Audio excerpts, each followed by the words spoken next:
Muraho neza rubyiruko ngimbi namwe bangavu, murasuhuzwa na Ishimwe Claude. Nkuko bisanzwe twiyemeje kubagezaho amakuru ya nyayo kandi y'ukuri ajyanye n'ubuzima bw'imyororokere. Tuyanyuza kuri uno muyoboro wacu, mukaba mushobora kuduha ibitekerezo cyangwa se ibibazo mwibaza bijyanye n'ubuzima bw'imyororokere munyuze muri comments, kandi tukabashishikariza gukora subscribe, like ndetse na share kugira mujye mubasha gukurikira ibiganiro byacu tubategurira. Uno munsi rero mushobora kwibaza muti ni iki tugiye kuganiraho.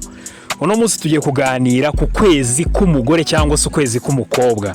Tugiye kureba mu minsi yose igize ukwezi kw'imihango y'abakobwa cyangwa se y'abagore, ni hehe abafite amahirwe menshi yo gusama, ni hehe amahirwe agabanuka ajyanye no kuba yasama. Ese ni hehe, ni ryari, ni ku munsi wa kangahe?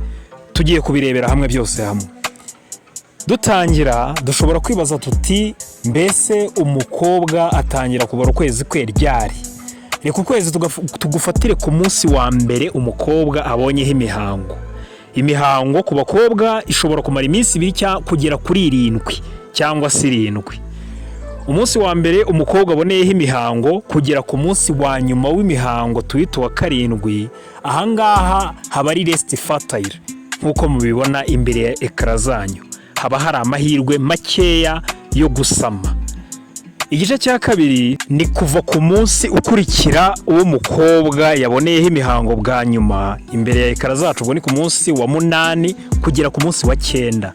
Kuva ku munsi wa 8 kugera ku munsi wa 9 bari kutubwira ko haba ari possible to conceive, cyangwa se biba bishoboka cyane yuko umukobwa cyangwa se umugore yasama. Ubwo rero ku munsi wa 8 cyangwa se wa 9 amahirwe aba hari.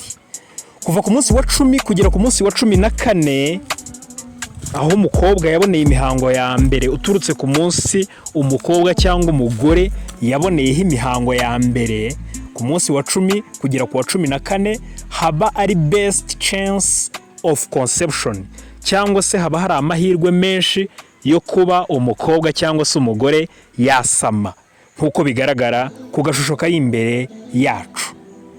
Kuva ku munsi wa 15 kugera ku munsi wa 16 naho nubwo amahirwe agabanuka, ariko haba hari possible chance to conceive, cyangwa se amahirwe yo kuba umukobwa cyangwa umugore kuri uwo munsi yasama. Umunsi wa 15 cyangwa se wa 16 uturutse ku munsi wa mbere umukobwa yabonyeho imihango. Icyiciro cya gatatu nkuko bigaragara imbere gituruka kuva ku munsi wa 17 kugeza ku munsi wa 28 kuva aho umugore cyangwa umukobwa yaboneye imihango bwa mbere.